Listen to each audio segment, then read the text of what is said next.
कड़ाके की ठंड और घने कोहरे को देखते हुए जिलाधिकारी अतुल वत्स ने अपने अमले के साथ शहर के विभिन्न चौराहों एवं रैन बसेरा का औचक निरीक्षण किया।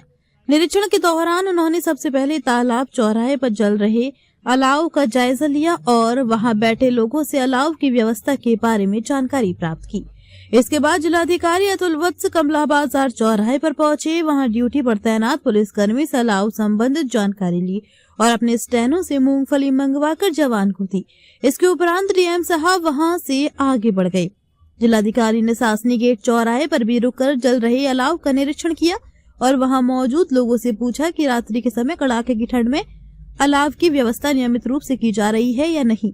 लोगों ने बताया कि यहाँ अलाव जलाए जा रहे हैं।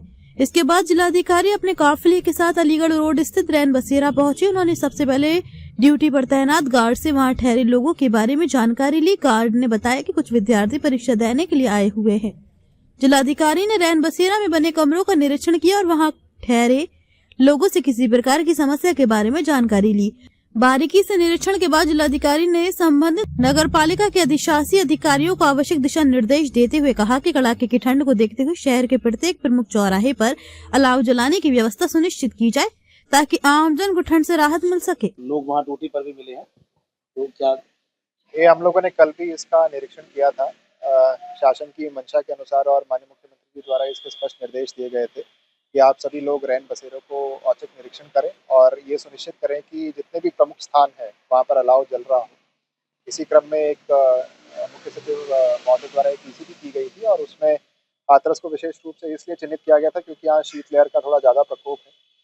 तो यहाँ जितने भी ऐसे स्थान हैं जहाँ पे नगर पालिका को और राजस्व विभाग को जहाँ जहाँ अलाव जलाना है उसका औचक निरीक्षण आज मेरे द्वारा किया गया। और साथ ही में क्योंकि इस रोड के ऊपर ये रैन बसेरा भी है तो इसको भी औचक रूप से देखा गया। तो 4 स्थान मेरे द्वारा चेक किए गए जो रास्ते में पड़े और उसमें से 3 जगह अलाव जलता पाया गया। वहाँ लोगों से बात भी की गई, एक दूर गाड़ी खड़ी करके, और उनसे सत्यता पता करने का भी प्रयास किया गया। तो सबके द्वारा ये अवगत कराया गया कि लगातार अलाव जल रहा है और शाम को गाड़ी आती है और वो लकड़ियाँ दे जाती हैं और लोग अपनी सुविधा के अनुसार उसको फिर आग से हाथ तापते रहते हैं।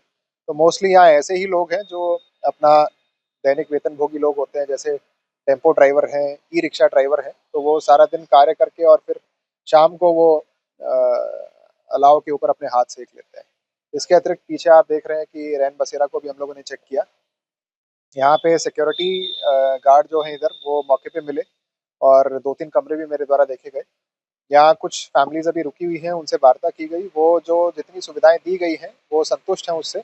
वो बेसिकली जो दूसरे राज्य बिहार राज्य से आए हुए बच्चे हैं जो यहाँ एग्ज़ाम दे रहे हैं, एग्ज़ाम देने के लिए वो फैमिलीज रुकी हैं। पर्याप्त व्यवस्था है, यदि और लोग रुकना चाहते हैं तो उनके लिए भी पर्याप्त व्यवस्था है। और साथ ही साथ ये इंस्ट्रक्शन दिए गए कि साफ़ सफाई का थोड़ा ध्यान रखें। पानी मेरे द्वारा चेक किया गया, पानी आ रहा है, पानी समुचित व्यवस्था है उसकी। और इसका सुपरविजन, एक चार्ट आपने देखा होगा, चार्ट लगा हुआ है पीछे, सुपरवाइजर भी है और उसके पर्यवेक्षक भी है। तो उनकी एंट्रीज मुझे नहीं मिली, तो उसके लिए मैंने ईओ को सचेत किया है कि भविष्य में वो भी इसको रेगुलर नियमित रूप से इसका निरीक्षण करते रहें। और एक मेरा सुझाव है जो मैंने इसमें दिया है, ये चीज़ क्योंकि देखिए ऐसी परिसंपत्ति है जिसकी ना केवल हमें मेंटेनेंस करना चाहिए बल्कि इस परिसंपत्ति से आय बढ़ाने का भी प्रयास होना चाहिए। तो रैन बसेरे का जो उपयोग है मुख्यतः वो जो शीत ऋतु आती है उसके अंदर होता है। और ये सुझाव दिया गया कि 8 महीने, क्योंकि इसमें काफ़ी सारे रूम्स हैं हमारे पास, तो हम लोग इसे इस तरीके से चला सकते हैं कि 7-8 महीने हम लोग इसका व्यावसायिक उपयोग कर सकें और उससे जो हमें पैसे मिले तो हम ऐसी किसी संस्था के साथ इसका एग्रीमेंट कर लें जो 4 महीने फिर ऑनलाइन बुकिंग भी कर सके और जिसको भी चाहिए तो सस्ते दामों में यहीं पे डॉर्मेट्री हो जाए, यहीं पे खाने का प्रबंध हो जाए, तो उनके द्वारा इसका इस्तेमाल किया जा सके। एक अच्छा होटल भी यहाँ बनाया जा सके, जैसे कि यहाँ गरीब और लोग यहाँ आकर रुक सकें। हाँ, तो आपने देखा होगा बहुत सारे जगहों पे जैसे अटल कैंटीन और इस तरीके से प्रयास किए गए हैं। तो अभी हम लोगों के द्वारा भी जनपद स्तर पे इस चीज़ की कोशिश की जाएगी कि हम लोग सस्ते दामों की मैं बात कर रहा था, तो यहाँ से दूर है थोड़ा सा होटल जहाँ से ये लोग खाना लेते हैं, और खासकर जो बाहर के लोग होते हैं उनका शोषण ना हो, इसके लिए उपयुक्त होगा कि हम लोग इन्हें किफ़ायती दरों पे पौष्टिक भोजन का भी इंतजाम करने का प्रयास करें, तो उसका प्रयास किया जाएगा। साथ ही साथ आपके द्वारा ये लगातार औचक निरीक्षण किया जा रहा है विभागों के रेल बसेरों के इलाके, कोई भी प्रस्तावित दौरा नहीं है, कोई भी नहीं है, तो क्या कुछ आप पा रहे हैं? लगातार आपका ये क्रम जारी है सभी विभागों में और आज ही आप लगातार 3-4 दिन से रेल बसेरे और आपको भी देख रहे हैं जमीनी स्तर पर जाकर, तो क्या कुछ आपने पाया? पिछले 15-20 दिनों में 3 दिन ऐसे हुए हैं, 4 दिन इनफैक्ट, जिसमें बहुत घना कोहरा यहाँ इस जनपद में रहा है। तो ये जनपद थोड़ा-सा रोड ट्रैफिक एक्सीडेंट प्रोन जनपद भी है, और क्योंकि आप जानते हैं कि इसमें एक एनएच रन करता है जिसमें डिवाइडर नहीं है।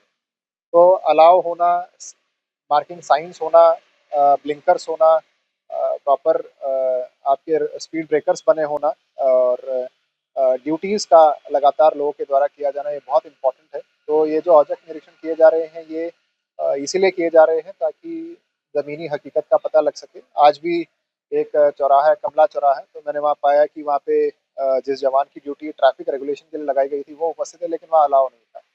तो प्रयास ये किया गया कि तत्काल उसके लिए अलाव जलवाया जाए, क्योंकि केवल वो उसका उपभोग नहीं करेंगे, बाकी जितने भी लोग वहाँ थे, भीड़-भाड़ वाला चौराहा था, तो उनको भी वहाँ पे उसका फ़ायदा होगा। लोगों को जागरूक करने का, और ख़ासकर जो प्रशासन है, उसके जो दायित्व है, वो अपना शासन की मंशा अनुरूप उनको पूरा कर सके, इसके लिए लोगों को सचेत किया जा रहा है, और उन्हें बताया जा रहा है कि जो भी हमें दायित्व मिले हैं, उसका हमें पूर्ण मनोयोग से निर्वहन करना है।